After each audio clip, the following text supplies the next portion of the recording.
in plenty in this country, that we sometimes just sing to the tune of the executive, we do things that are not progressive, and it is possible for somebody who doesn't follow through to understand and see how our work as parliamentarian knits together with the work of the executive to achieve the common vision that we are trying to attain together as a team. I stand here to report to the council today that as Parliament, we have done our bit as well.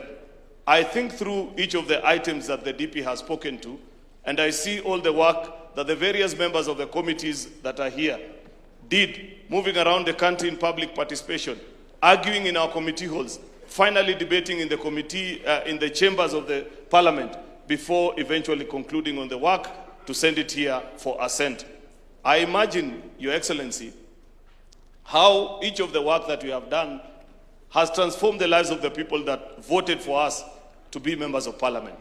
And I sleep proudly as leader of majority alongside my colleagues, knowing that though many other people may not appreciate, and sometimes people say not very nice things about us as members of Parliament, I know that we have been part and parcel of this team, and we have done things that have helped the Kenya Kwanza administration attain the record of the score that you're hearing this morning. The DP has spoken about the health, universal health coverage, and I must appreciate Parliament because we passed the 4 health laws: the digital health law, facility improvement fee fund, the primary health care, and the Social Health Authority Act.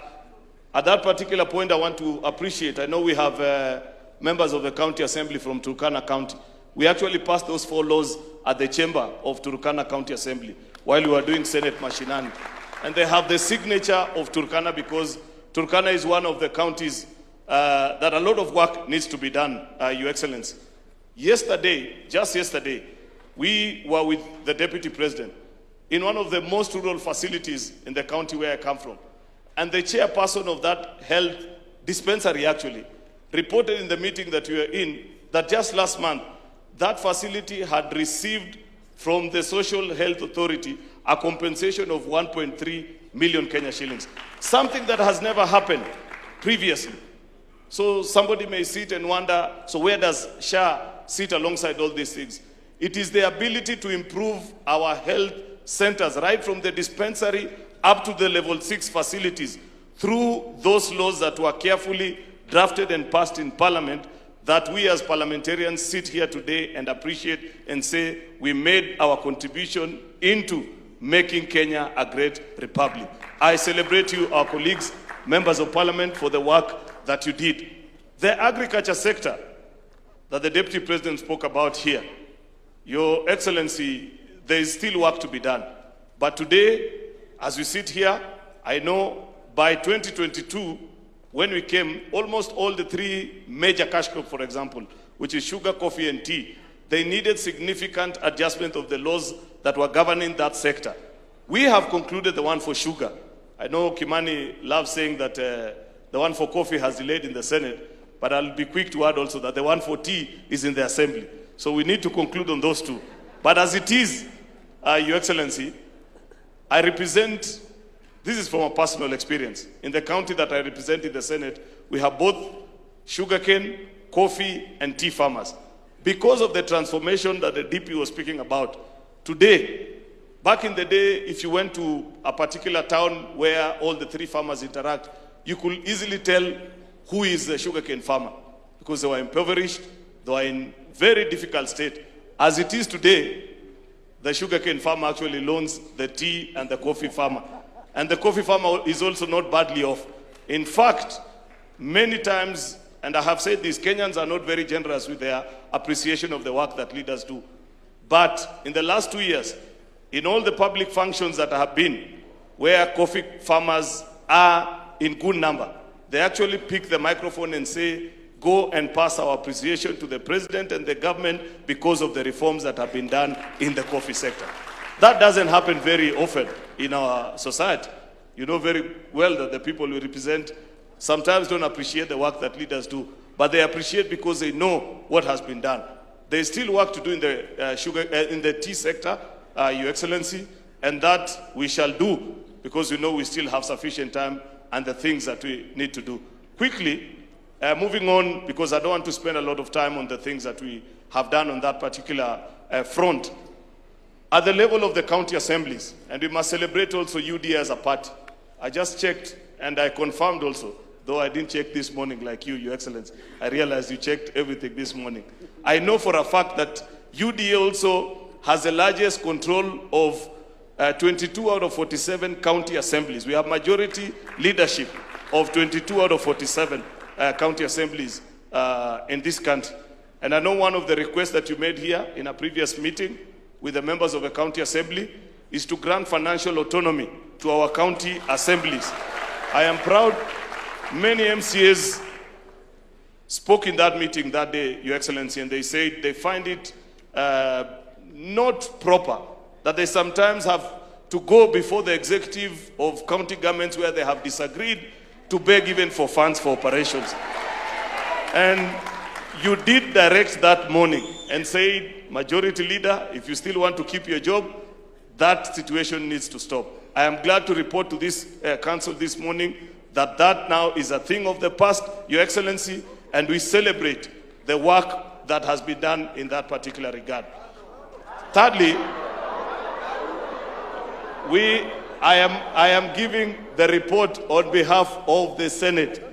That's the part that I have to do. Overall, listen, my friend, you will get the opportunity during plenary. But just to explain to you, once we do our work as Senate, we send it over to the Assembly for them to conclude on it. There is very little that I can do.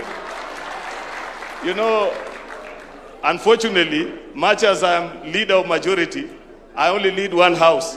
I don't lead both, and I can't control legislation in the other side of the house. That's why Kimani will come next to give their report. We have concluded on that.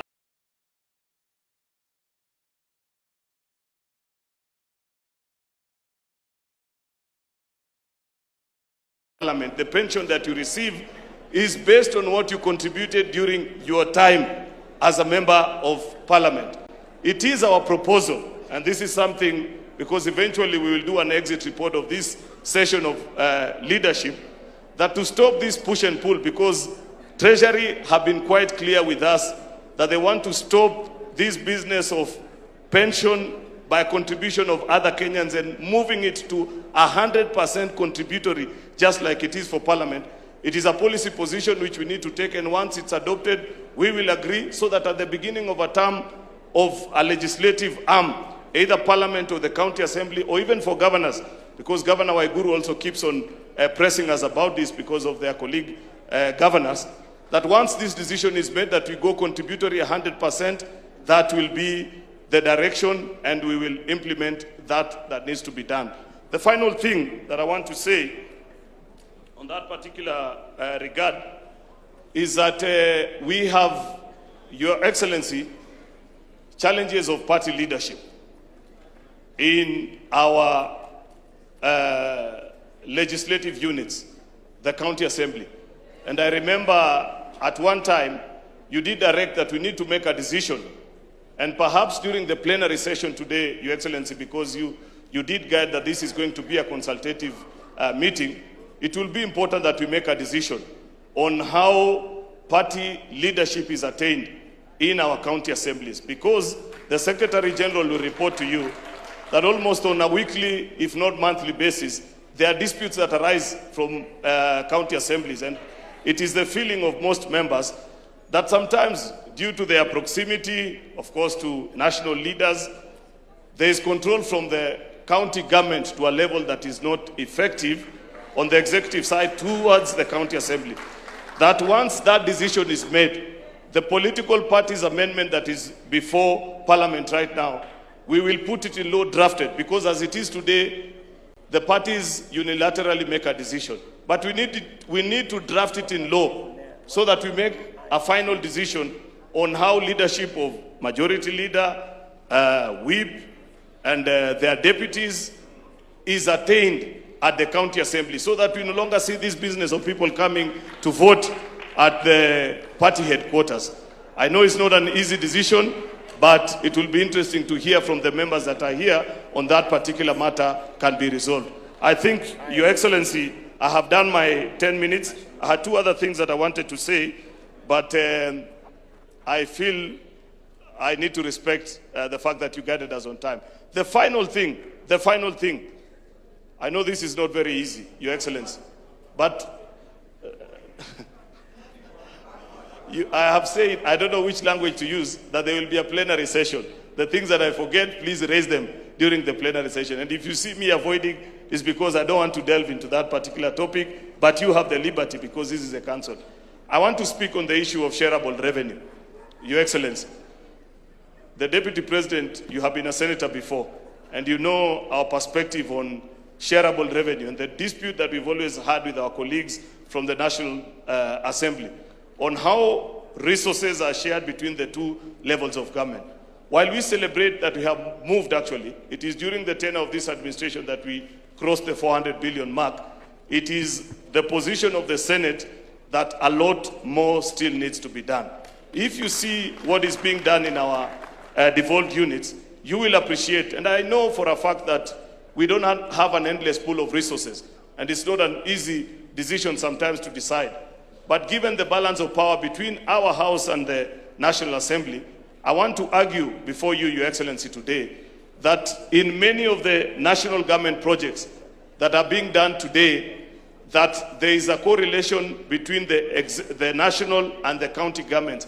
After perfecting of the model, it is possible to transfer some of those functions to counties because our devolved units equally deserve the opportunity to grow and become stable units of administration the way it was decided in our county government. And while I say that, I'm speaking about markets, I'm speaking about some of the housing and some of the rural roads, Your Excellency.